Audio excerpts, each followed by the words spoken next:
এই গরমে বাইরে যাওয়ার ইচ্ছা না থাকলেও কোনো কারণে বাইরে যেতেই হয়। আর ইচ্ছে তো করে শুধু ঠান্ডা খাওয়ার জন্য। আমি আইসক্রিম খেতে খুবই পছন্দ করি, কিন্তু আগেকার যে স্বাদ সেই স্বাদ আর নেই। তাই আজকে বাড়ি গিয়ে ঝটপট বানিয়ে ফেললাম কুলফি। না, কুলফির থেকে এত সুস্বাদু হয়েছে খেতে যে তোমরা বাড়িতে না বানালে বিশ্বাসই করবে না। তাই চলো রেসিপি দেখে বসিয়ে এখানে আমি 7 চামচ চিনি নিয়েছিলাম। তোমরা তোমাদের স্বাদ মতো নিতে পারো। আর তারপর কিছুটা জল দিয়ে চিনিটাকে একটু গলিয়ে নেব। আর ঠিক এরকম ক্যারামেল টাইপের যেটা হয়, ঠিক একটু কালার আসা পর্যন্ত এটাকে নেড়ে নেব। আর তারপর এখানে 2 বাটি জল দিয়ে দেব। আমি ওতেই এই 7 পিস মেরি বিস্কুট হাত দিয়ে গুঁড়ো করে দিয়ে দিলাম। আর ঠিক এরকমভাবে এটাকে নেড়ে নিতে হবে। তারপর আমি দিয়ে দিলাম এতে 1 লিটার দুধ।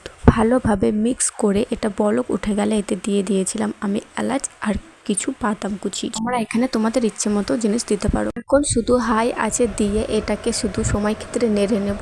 আর এইটা দেখো পাতলা হয়ে আছে, তাই ঘন করে নেব। দেখো আমার অনেকটা কমে গেছে দুধ, কিন্তু এখনও পাতলা হয়ে আছে, তাই আরও একটু ঘন করে দেব। দেখো আমার অনেকটা ঘন হয়ে গেছে, কিন্তু তাও আমি আরও কিছুক্ষণ একটু ঘন করে নেব। আর এটা কিন্তু তল থেকে ভালোভাবে নেড়ে নেবে, না তো তলে লেগে যেতে পারে। দেখো এটা অনেকটা ঘন হয়ে গেছে আর এটা আইসক্রিম হওয়ার জন্য একদম রেডি। আর এটা একটু ঠান্ডা হয়ে গেলেও বসে যাবে, তাই এটা আমি এবার নামিয়ে রেখে দেবো ঠান্ডা হওয়ার জন্য। এবার এটা ঠান্ডা হয়ে গেছে আর দেখো ওপর থেকেও একবারে সর পড়ে গেছে, মানে এত পারফেক্টলি এটা হয়েছে। আমি এখানে চা খাওয়ার যে প্লাস্টিকের কাপগুলো হয় ছোট ছোট, তো আমি ওগুলো ইউজ করছি। তোমরা এখানে তোমাদের ইচ্ছে মতো যে কোনো জায়গায় রাখতে পারো। আর আইসক্রিমের যে জায়গাগুলো হয় সেগুলো হলে তো কোনো কথাই নেই। আর এখানে আমি ছোট ছোটোগুলোই নিয়েছি, কারণ আরও দেখতে মজা লাগবে বলে। এবার আমি অল্প অল্প করে সব কাপগুলোতে দিয়ে দেবো। পুরোটাতে ভরে দিবে না, একটু মুখে মুখে রাখবে। দেখো আমার সবগুলো কমপ্লিট হয়ে গেছে। আমি এখানে এই কাঠিগুলো ইউজ করছি, তোমরা এখানে যে কোনো কাঠি ইউজ করতে পারো, শুধু একটু শক্ত হলেই হবে।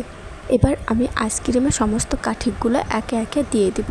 দেখো ক্রিমটা হচ্ছে মেন। ক্রিমটা যদি পারফেক্টলি হয় তো কোনো কিছুর প্রয়োজন হবে না, কাঠি দেখো এমনিই ভালোভাবে লেগে যাবে। যাদের কাঠিগুলো এইভাবে লাগে না তারা আগে ফ্রিজে কিছুটা আইসক্রিম জমিয়ে নেয়, তারপর তখন পরে লাগিয়ে নেয়। কিন্তু তোমরা যদি ক্রিমটা এইভাবে একটু ঘন করে ভালোভাবে করে নাও, তাহলে প্রথমেই কাঠিগুলো লেগে যাবে। আমার সবগুলো করা হয়ে গেছে আর দেখো এখনই দেখতে কত মজা লাগছে। এবার এটা কয়েক ঘন্টার জন্য আমি ডিপ ফ্রিজে রেখে দিলাম। ধৈর্য ধরে কয়েক ঘন্টা পর বার করে নিলাম আইসক্রিম। দেখেই কত টেস্টি মনে হচ্ছে, তাই না? আর এটা যেহেতু প্লাস্টিক, তাই হাতে এরকম রোগড়ে এটা বার হবে না, তাই আমি প্লাস্টিকটা ছিঁড়ে নিলাম। আর দেখো কত সুন্দরভাবে আমার আইসক্রিমটা বার হয়ে গেল।